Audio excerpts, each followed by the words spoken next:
Good afternoon, everyone. I'm JaJuan Johnson, and welcome to the virtual Six Bridges Book Festival. We're glad you've joined us this afternoon, and you're in for a real treat. But before we get started, before I introduce you to our authors, let me take care of a little housekeeping business. If you'd like to ask a question during this session, please use the chat feature. Also, I'll be keeping an eye on the question and answers, the questions, and I'll be sure to ask them as we have the opportunity to do so. Now on to the main event.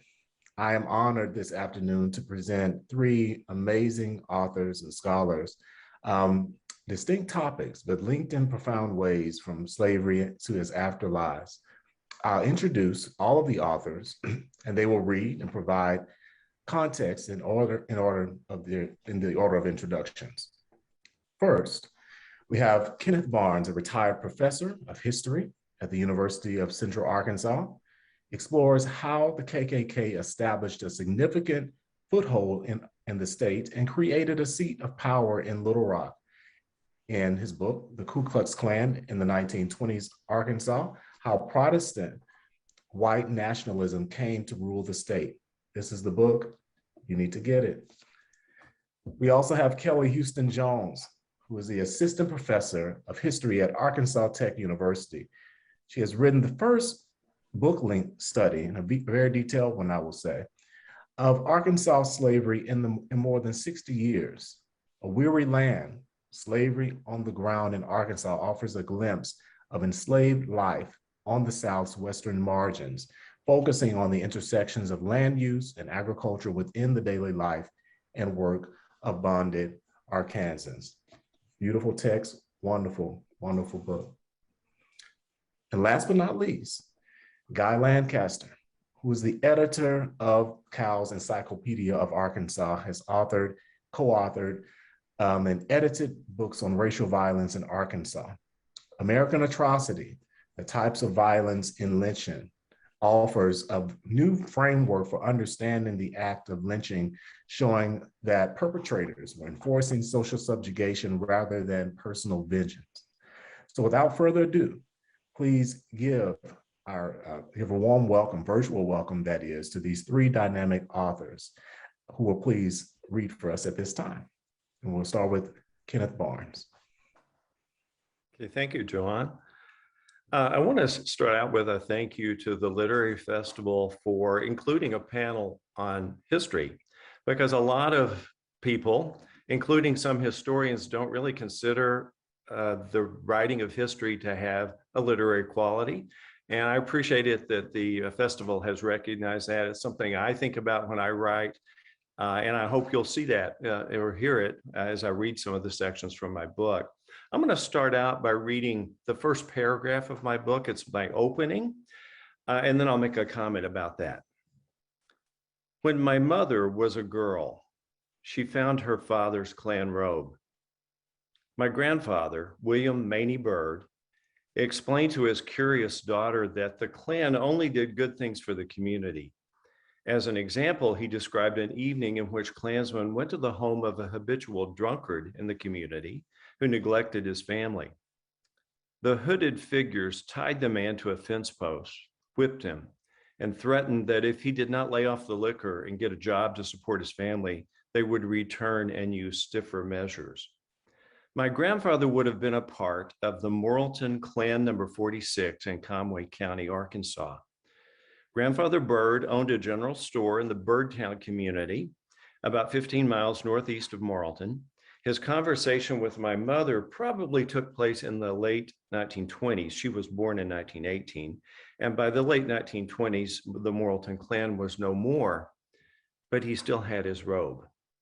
I put this opening paragraph, what I really consider the opening to my book, in the preface of the book. And a lot of times when authors write prefaces, they just have kind of dull information, thank yous to people who assisted in some of the work, or they maybe talk about the process of writing a book.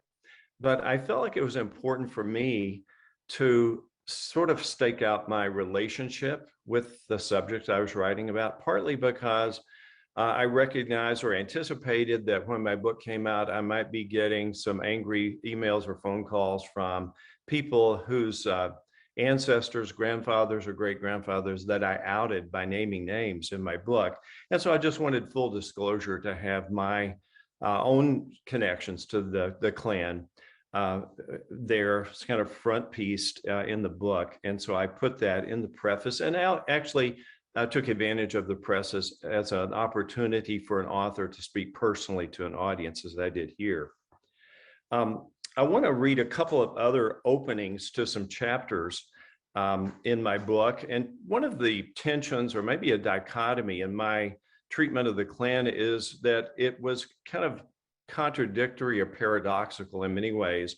On the one hand, the Klan was a rather benign, fraternal, civic, even charitable men's club, which was like many other clubs. But on the other hand, it had this sinister aspect to it, which is really how we tend to think about the Klan today, perhaps more in relationship to its more modern incarnation in the time of the civil rights movement. So I want to read the beginnings of the two chapters that I deal with this kind of split schizophrenic identity of the Klan. The first one I call Just Another Club, and here's how I start that chapter.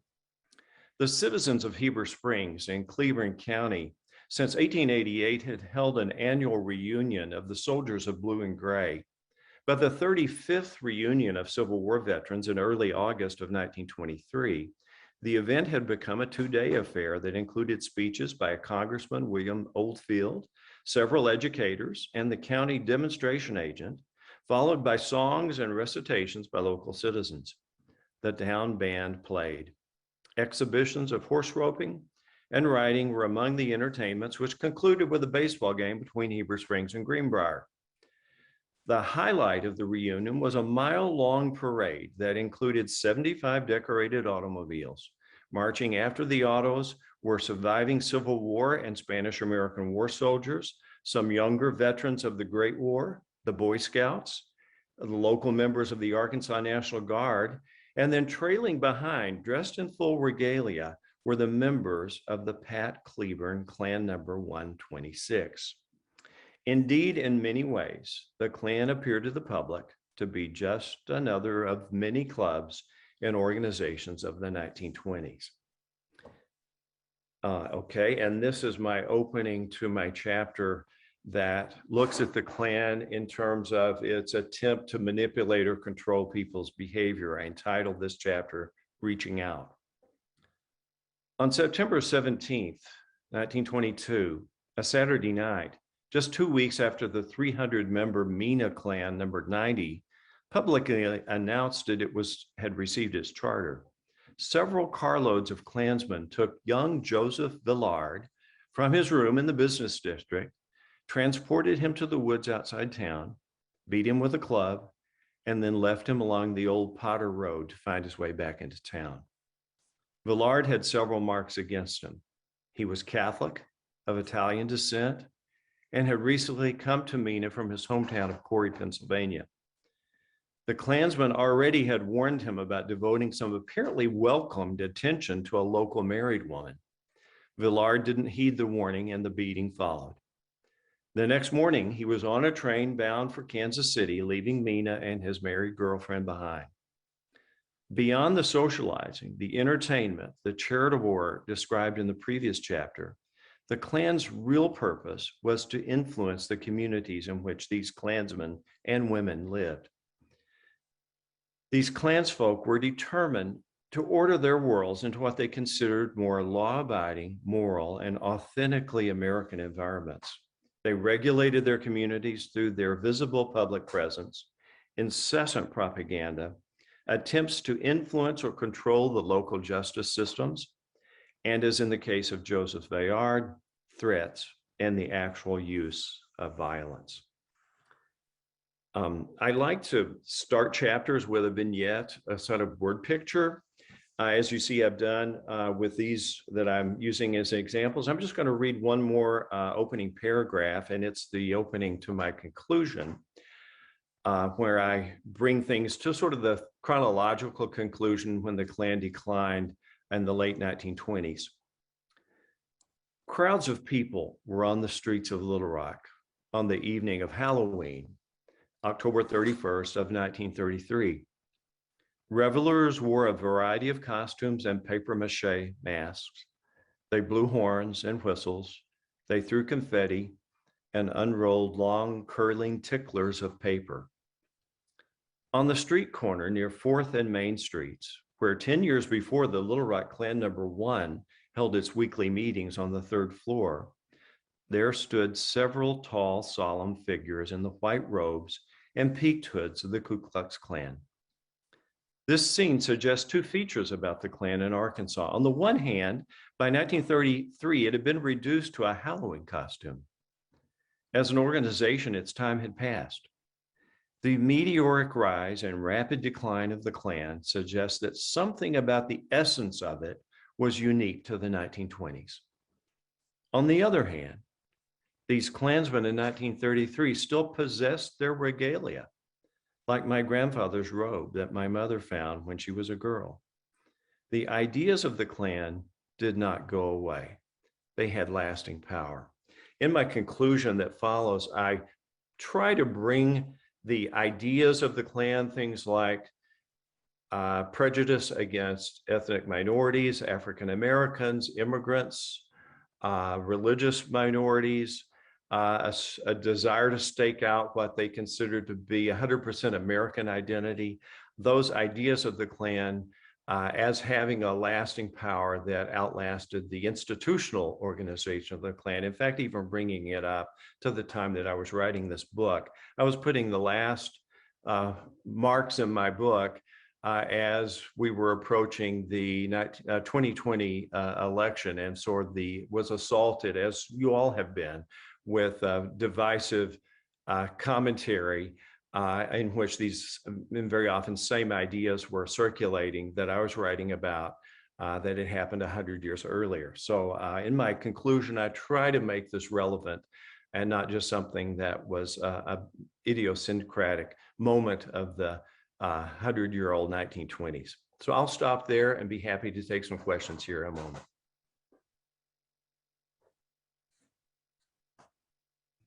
Thank you so much, Kenneth. Kelly Houston Jones. Hi, thanks so much for having me. I'm so pleased to participate in this. And the first thing that I want to do is thank my press, the University of Georgia Press, and because they were so open to me choosing cover art that I thought not only sort of illustrated sort of the mood for the book, sort of a somber yet rays of hope, you know, kind of mood for this book, but also a landscape artist who's featured on the cover is a African-American retired art professor named Henry Linton. And I just really want to make sure that I'm amplifying, not that he needs me to amplify his work, he is nationally known, but I just want to make sure that everybody knows that this beautiful landscape painting on the cover, and of course the art that has been put together to advertise this session includes a clearer, you know, nicer, you know, view of the cover than I'm giving you here. But it's got those sort of dark, shadowy corners, and then there's the sort of structure of the roads and the levee, and that I thought perfectly captured what I was after here. And I'm just humbled to feature this nationally renowned landscape artist, you know, who's one of us right here in Arkansas on the cover. And so I just wanted to acknowledge that before we got started here. I'm also going to read a couple of snippets here, and I'd like to begin with my introduction, because one of just my favorite stories of the experience of slavery on the ground level in Arkansas, I chose for the sort of opening of the book. And I received the story from Dr. Story McEnron at UCA, and will forever be grateful, because it was just such a great, not just a compelling story, but a really great one to it sort of captures a lot of the themes that I'm looking to show people, all in one man's life. So I'll give you guys a little reading of that. Reuben Johnson's life on a plantation south of Little Rock changed forever when he heard a man read from the Bible one Sunday. From that moment, Johnson became determined to be able to do the same. But he was an enslaved Black man, chattel under the laws and conventions of Arkansas and the South, and therefore forbidden from achieving an education. Nevertheless, the determination to learn to read and write engulfed him. And Johnson found ways to teach himself.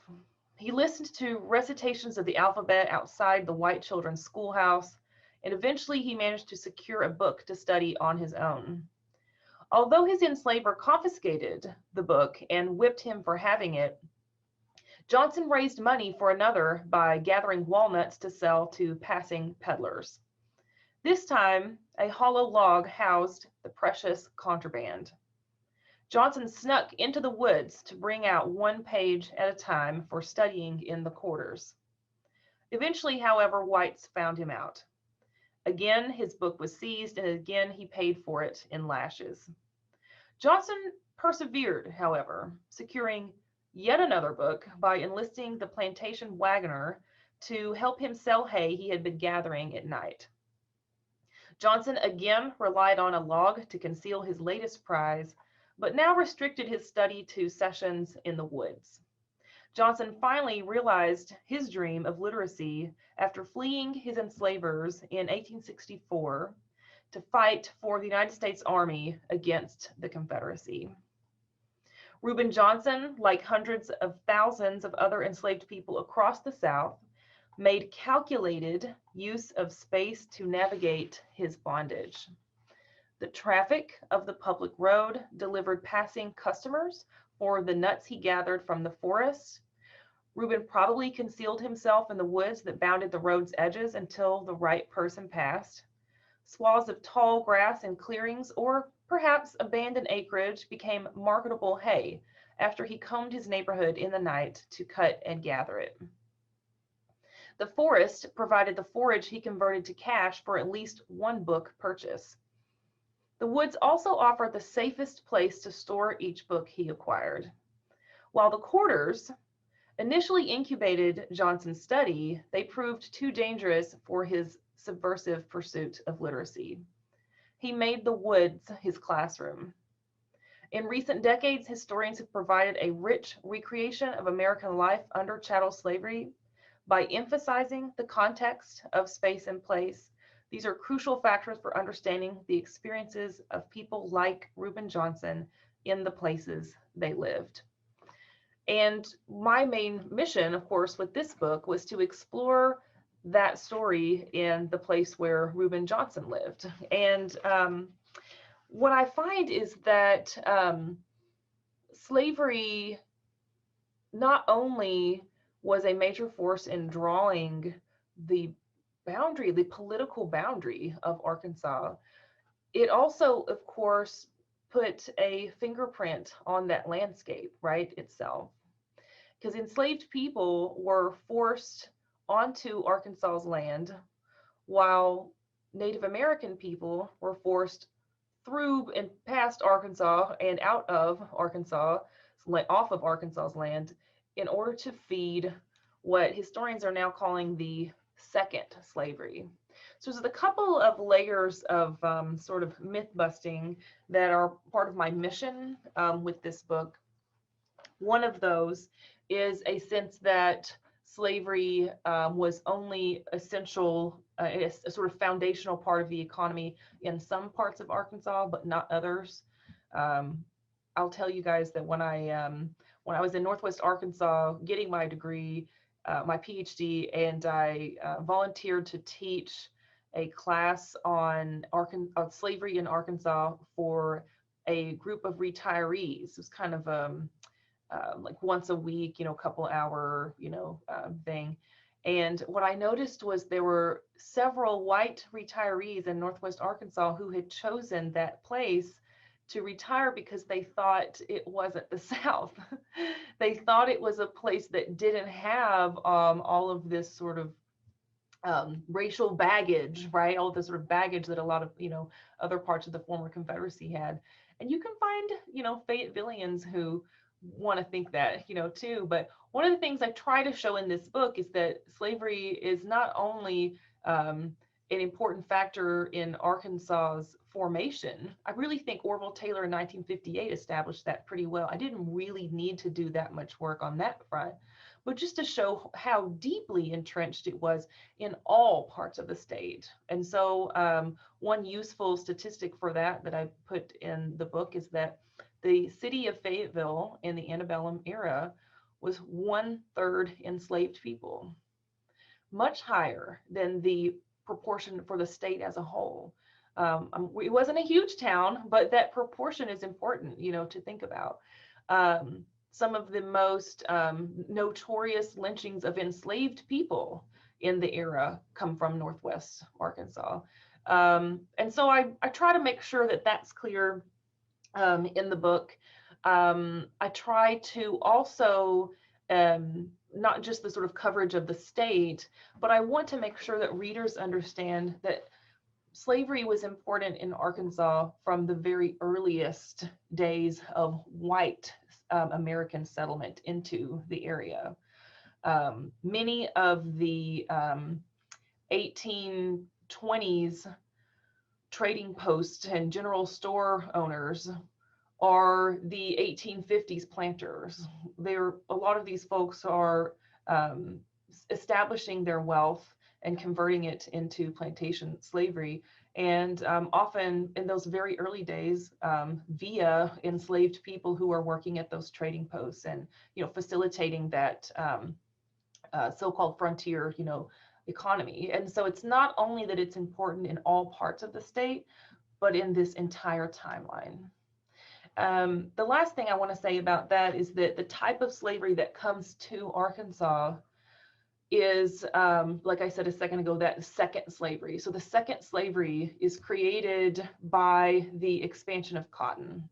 The second slavery is a type of slavery that is harsher, it's more capitalistic, it's based on a westward marching staple crop, and of course cotton being the one. So that's the kind of slavery that comes to Arkansas. So in some ways, a very highly developed system of chattel slavery comes into in the view of white Americans, undeveloped landscape. And the reason it is there, right, is because it's seen as undeveloped, ripe for that kind of for those ventures. And so that's another thing that I think is important to make sure people get, about this. The main thrust of the book is the ways in which enslaved people can convert the spaces around them into meaningful sites for, advancing, their own causes, whether that is to worship in a way that's authentic and true for them out of the sight of whites, whether they are slaveholders or neighbors or whatever. That to stealing social time with friends and loved ones. And so we see, as the book goes, a power struggle related to space and place. And in the Civil War years, the stakes for that struggle are raised. And there's some maybe surprising flips in who gets to be where, when, and in what circumstances. So I think I'll leave it at that, and we'll let Guy give us an introduction to his. Thanks. All right. Oh, sorry, John. Thank you, everyone, for coming here. Thank you, JaJuan, for being such a good host. My book is American Atrocity, The Types of Violence and Lynching. And I, too, need to thank my press, because this is probably a somewhat different book from most histories or sociological analyses of lynching. it's probably about half history and half kind of philosophical treatise looking deeply at what actually went into what forms or dimensions of violence took place, within the act of lynching, but also within the broader culture in which lynching took place. And I'm going to do something different from my comrades here. I'm actually going to read from the ending because I imagine we'll get some questions about bringing this material up to the present day and what is the implication of that. And that's something that I do as well. Like Ken Barnes, I was completing this, not too long after January 6, 2020. And so thinking about that, and especially, when the former president referred to his impeachment as a lynching, that raised questions as to the applicability of that term. Anyhow, I'll continue with the ending. Are there manifestations of violence today that can be called lynchings? Or perhaps this question would better be phrased, are there manifestations of violence in our present time that correlate to the practice of lynching? According to sociologist Jonathan Markowitz, quote, lynching was always intended as a metaphor for or a way to understand race relations. While there were many different types of lynchings, lynch mobs typically worked to ensure that Black audiences were aware of the strength of white supremacy and the costs of violating the boundaries of the racial order. At the same time, they wanted to reinforce images of white men as chivalrous protectors of white women. As we've seen, the perpetrators of lynching and their defenders in government and media were typically open in their expressions about the utility and necessity of lynching to protect the racial order. By contrast, those who perpetrate and/or defend violence for the same motivation now are regarded as exhibiting the psychological condition of hate, a condition that is explicitly individualized, and their crimes are thus labeled hate crimes rather than lynchings. According to sociologist Chris Gilligan, quote, the very idea of hate crime focuses attention on the state of mind of the offender. The idea that racism was a psychological problem located in the minds of racists rather than a product of the organization of society was facilitated by post-Second World War rise of the psychology industry in universities, in human resource management, in counterculture awareness raising and self-actualization programs, and in crime fighting. The resort to the law as a means of redress was an indication of the receding of the emancipatory dynamic of the civil rights era and the rise of a reformist belief in the state as an instrument for tackling racisms. This particular approach to matters of racism narrows the horizon of feasible action a society might undertake to address the problem. As scholars Christopher Kyriakides and Rodolfo de Torres argue, the psychological turn, in essence, places any pursuit of equality, quote, beyond human hands. The criminalization of dangerous emotion does not locate oppression within the social structure, the institutions of white power, nor does it admit to the contradiction between universal rights and the inability of the capitalist system to deliver those rights. But the identification of racism and its attendant violence as a psychological problem is perhaps not as new as Gilligan and others might believe, for it correlates to some of the strategies employed to oppose the practice of lynching, what rhetorician Ursula J. Orr calls the rhetoric of shame and blame, applied by anti-lynching activists, especially the Association of Southern Women for the Prevention of Lynching in the early 20th century. Thus, it is perhaps no accident that such rhetoric also correlated to, quote, the advent of a discourse characterized by a narrower definition of lynching, which proponents used to deny the continued practice of lynching during the 1940s onward. At the same time, it was no doubt regarded as a worthwhile strategy to identify the mob with psychological derangement and thus make lynching seem a lower class affair, when in reality it was typically the opposite. as a means of breaking white solidarity and thus motivating boosters and businessmen to take a stance against such violence. And then both activists and those boosters were likewise motivated to turn a blind eye toward the evolution of lynching into the discrete assassinations that occurred in the dead of night and haunted the South during the Civil Rights era, into the legitimized violence of law enforcement against racialized others, into the individual practice of armed self-defense against those who appear out of place. And if some act of violence threatens to recall the form and spirit of lynching, it can be dubbed a hate crime and its perpetrator sufficiently pathologized so as to protect the state and broader society from being implicated in its performance. Thus does the equation of lynching with any present-day event stoke significant controversy. For in our modern era, we do not have lynchings, we have hate crimes. We do not have communal celebrations of butchery and bloodshed defended by leading voices of the era.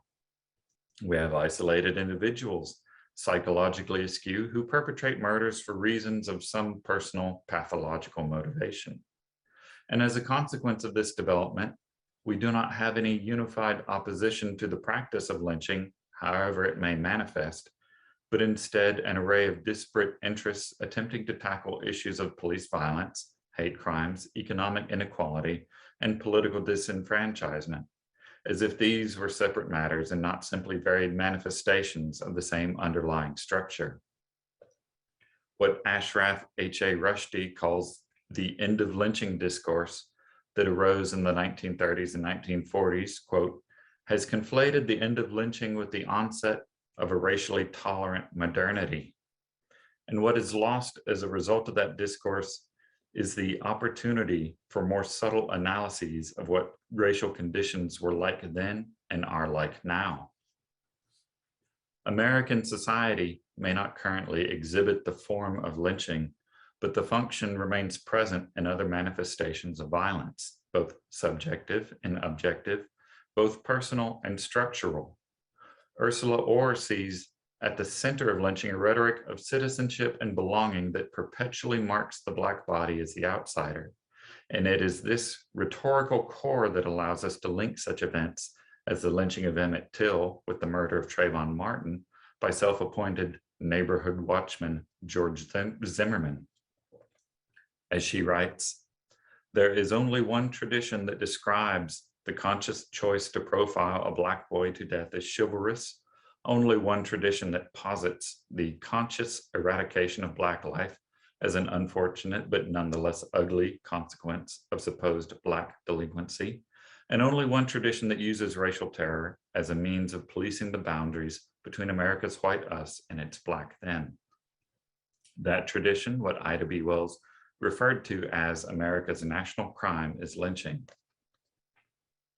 But it can be difficult for us to recognize this continuity, despite some obvious parallels, such as the various slanders thrown at the victim, the requirement of national attention to force local law enforcement to act, and the total exoneration of the killers to great fanfare in the more conservative press.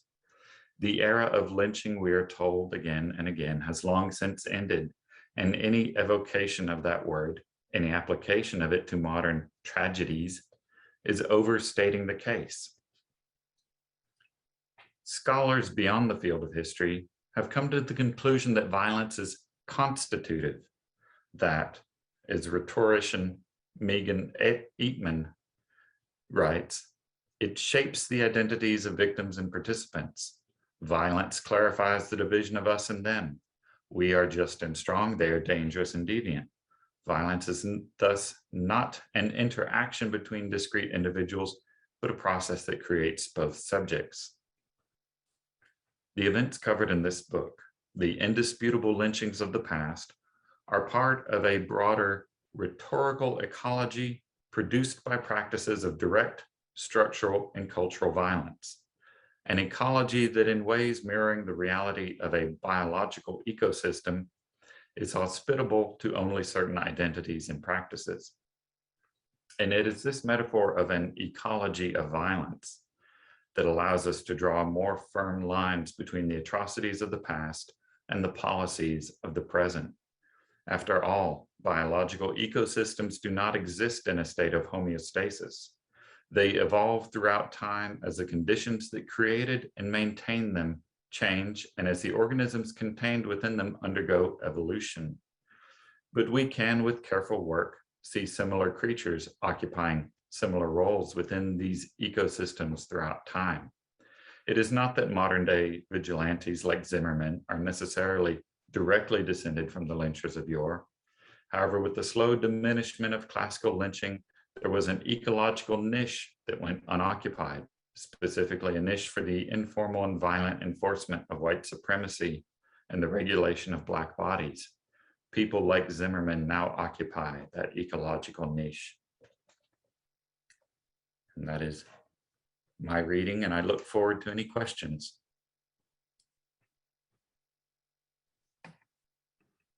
Thank you all so much for these fascinating books and these wonderful readings. We have several questions here from the audience, and I'll try to distribute them evenly. I'm going to start with you, Kenneth. This is from an anonymous attendee.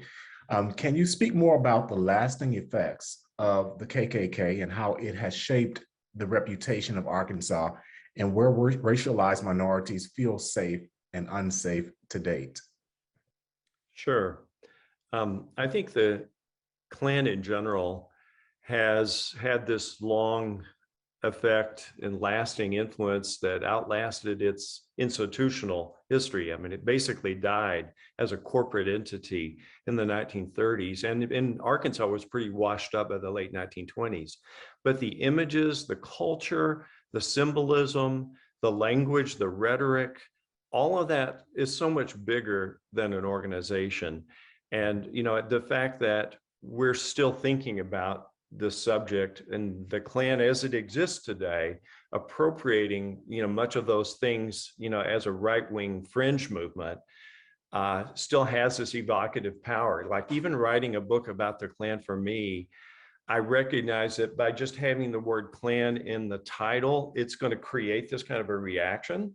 In fact, I've had books in my bookshelf behind me about the Klan that I've actually had to take off the shelves because people walk into the room and they have an immediate response, a visceral response to it. So that's still there. But I think what maybe isn't as well recognized as this is that the kind of radical conservatism that the Klan expressed among not a riffraff on the margins of society, but on behalf of the leaders of the community in the 1920s, that sort of agenda and language has continued almost parallel to this kind of radical extremism.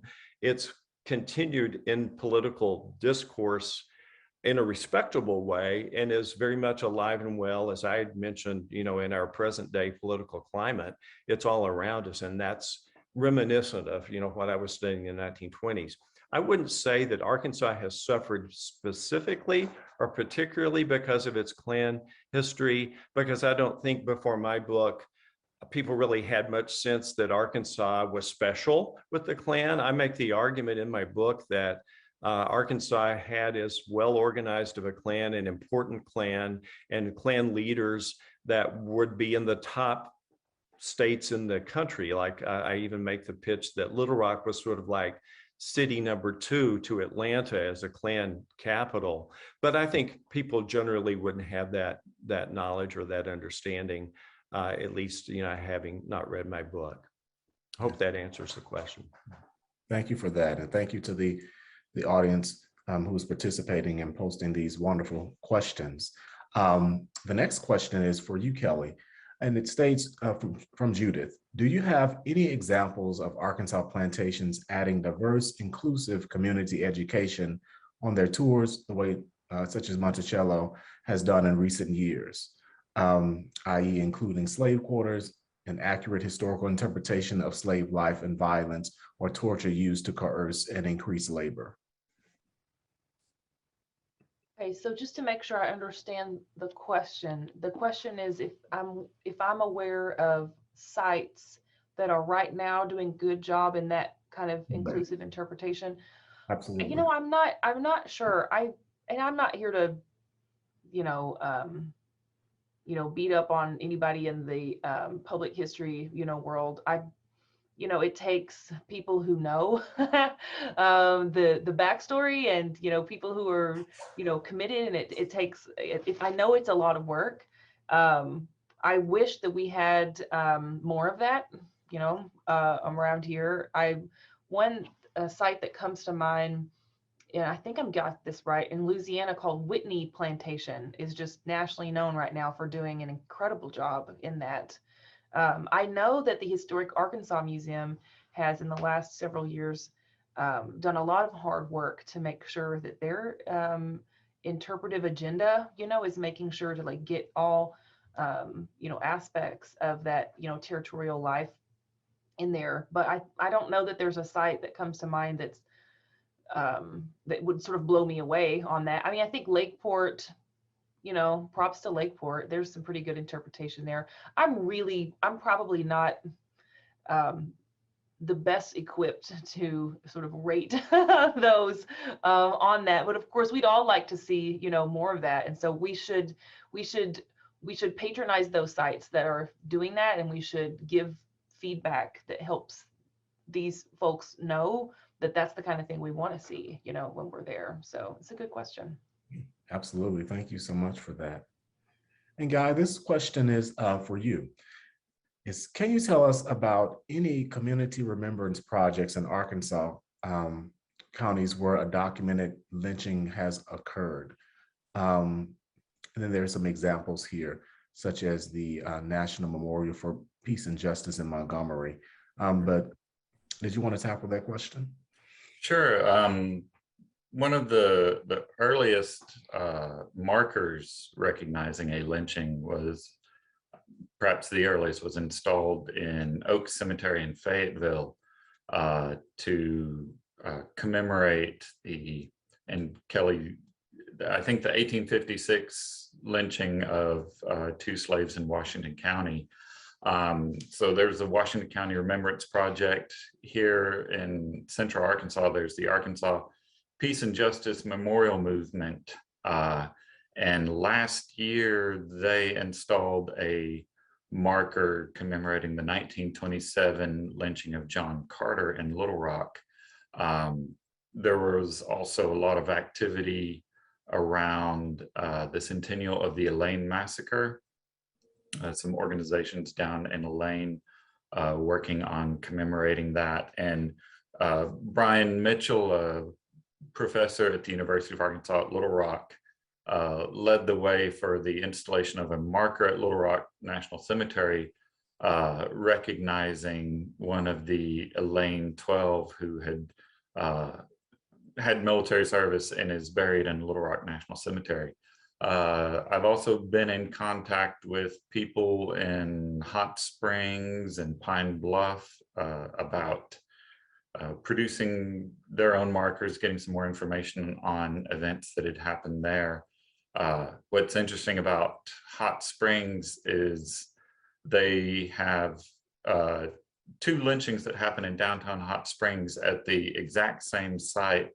And that site is currently occupied by a Confederate marker, or one of the stone Civil War Confederate statues and the site's owned by the UDC. So there's been some tension down there over the continued existence of that, that was planted at the exact site where 2 lynchings had previously occurred. But there is a growing movement. Also, Jonesboro, Arkansas, there are some students there at ASU who've been working with a professor to try to get acknowledgement of a 1920 lynching that happened in downtown Jonesboro. So there's a growing movement. And this was a question kind of connects with that, but it's really more contemporary issues. Rita Johnson Mills has a question regarding what are your thoughts on the resurgence of missing Black boys and men? Some found hanging from trees and others in rivers and streams. So these modern occurrences and how that relates to your work that you've laid out. Right, there was a recent Washington Post write-up on that, especially in Mississippi, like in recent years, I want to say it was 8 different young Black men found hanging from trees. And I think in every case it was ruled a suicide by cops. But there have been some contention about how quickly they arrived at those conclusions, and also the lack of any suicidal intention previously expressed by these individuals. So, you know, lynchings were designed to project terror into a population. And I think even these unacknowledged lynchings, you know, just the fact that there are questions about were these people murdered or not, is someone out there killing these people, that also inflicts terror too. We have to recognize that. Correct. Absolutely. Question for Kenneth. Can you discuss the political role and influence of the Klan in the governor's races in the 1920s? This question is from Brian Mitchell. Sure. Thank you for the question, Brian. I have a chapter in my book about the Klan as a political organization. It very unabashedly became political in 1922 and tried to first control the elections in Little Rock, municipal elections, and then the Pulaski County, and basically swept all the offices in Little Rock and Pulaski County in 1922, and was so successful that in 1924, the bigger state election, when a governor was to be elected, the Klan was motivated to try to do a reprise of that and to basically win the governor and all the constitutional offices of Arkansas for the Klan. And they did that in an interesting way. They had a Klan primary because there were multiple Klansmen who were aspiring for all of those offices. So the Klan held its own primary so that they could choose who would be the Klan candidate to stand in the Democratic primary, because in Arkansas at this period of time, the Democratic candidate always won the state election. So they would unite then all the Klan candidates, Klan votes behind that winner of the Klan primary, and then the Klan would carry the elections. It just didn't actually work out as well as they had planned in 1924, because they had like 5 candidates for governor, but 3 of the Klansmen refused to stand down after they lost the Klan primary, and it became basically a free-for-all. And it really discredited the Klan and really mobilized the sort of Democratic Party establishment to come out against the Klan, and would be one of the factors that led the Klan to decline from its peak in 1924. So really it was an overreach by the Klan to be basically operate like a political party and co-opt the Democratic Party, that led partly to its decline and bust. Of course, something that really had less to do with its mission, but yet meant organizationally it began to wane after that point. Thank you so much. Kelly Jones, we have a question for you. Did tobacco influence the large number of Black citizens in Northwest Arkansas, similar to the original purpose of slaves in the Carolinas and Virginia? And this is from J. Gary Wheeler. No, actually, the short answer is no. There's maybe a little bit of that, you know, people kind of on the side, you know, messing around with tobacco like they did other things, but tobacco is not a driver of the use of enslaved labor in Northwest Arkansas. It's these people are working such a diverse agricultural and other industries. They're growing corn, they're raising stock. The sort of go-to example that I like to lean on for questions about labor in Northwest Arkansas is the Peter Van Winkle sawmill complex, really. That this is a guy who has land in like Washington, Madison, and Carroll counties, and he builds a system of roads in order to make sure that he can get his lumber to his customers. And by the time of the Civil War, this enslaver ends up with a mass. I think he gets up to maybe 16, 18 enslaved people, which is a really large number for the area. And so enslaved Arkansans quite literally build Northwest Arkansas via those kinds of operations. So any economic pursuit you can find in Northwest Arkansas, you can find enslaved people being forced to, to do that. So. Thank you so much for that answer. Guy, this question is for you, and it's from Brian Mitchell. He wants to know, where does Arkansas rank in regard to memorializing the victims of the lynchings, and what can be done to draw more attention to those events? You kind of spoke to that a little bit earlier, but I'm not sure where exactly we rank. Maryland, I believe, has actually a state agency committee doing investigation into their own history. So much of this is decentralized, so it's difficult to kind of track what everyone's doing. I think we rank pretty highly, though, if for no other reason, and I'll put this link in the chat. The Encyclopedia of Arkansas has an entry on lynching, and it's not only a history of lynching in the state, but it contains a chart that we're updating as we find new information and whatnot, and comprising all the lynchings and even reported lynchings, more questionable offense that occurred in the state.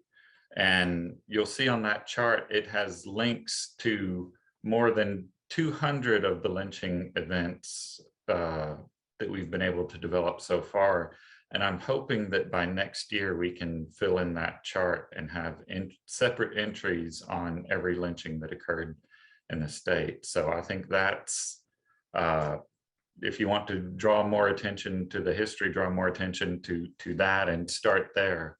And I encourage people who are interested in the history of their own areas to look at that chart, because it does reference the county where it occurred. So you can see what occurred there and maybe find more information than what we have. Thank you. And Kenneth, this is a question for you. And it's from Judith. She wants to know, are there any verifiable links to the present day neo-Nazi or alt-right organized groups operating out of Arkansas today? I'm not a real expert on the Klan and right-wing extremism in the recent times or present. I actually, when I started writing my book, I thought that I would have a chapter about the original Klan of Reconstruction. And then the main part of the book would be about the 1920s. And then I'd have another chapter on the more recent Klan of civil rights movement to present day. And I decided not to do that. One reason is I started doing some reading about the more recent Klan, and I felt dirty, after I would, spend time on my computer doing that. So I'm not really an expert on it. I know we have some very active organizations, Klan organizations in Arkansas. The one institutional group, the Klan in the present day, is a very disorganized, decentralized group of organizations, unlike the 1920s. When it was like a military pyramid. But one of the most significant or largest or organizationally intact manifestations of the Klan is the one that has its headquarters outside of Harrison, and has gotten quite a bit of attention, and poor Harrison's had to live it down because of the kind of things that the Klan's done with billboards and so forth in Boone County up there. So of course we do have a very strong and active set of right-wing extremist groups. The connection that they have to the 1920s is really pretty minimal, other than, as I'd said, the symbolism, language, but organizationally, I don't know of any particular linkages. Okay, thank you. And this last question I'm going to ask, the audience member wants to know, could each of you state your intended audience for your books? I'll start since I was first. When I wrote my book, I started writing it as a book that I was sort of approached by the University of Arkansas Press to write a book for a more popular audience that wouldn't have footnotes. And that was a stretch for me because all of my other books had been scholarly with, the documentation. So I started with that sort of audience and pitch in mind. About halfway through the book, it morphed into a more traditional scholarly monograph. So I tried to straddle both audiences to write an original piece of scholarship that would add to the history of the state and be read by scholars, perhaps used in academic venues, but then also write in a manner that could be read by anybody with a junior high education and up. And so I hope I've succeeded in that. I guess time will tell. Thank you. Okay, I'll take it next.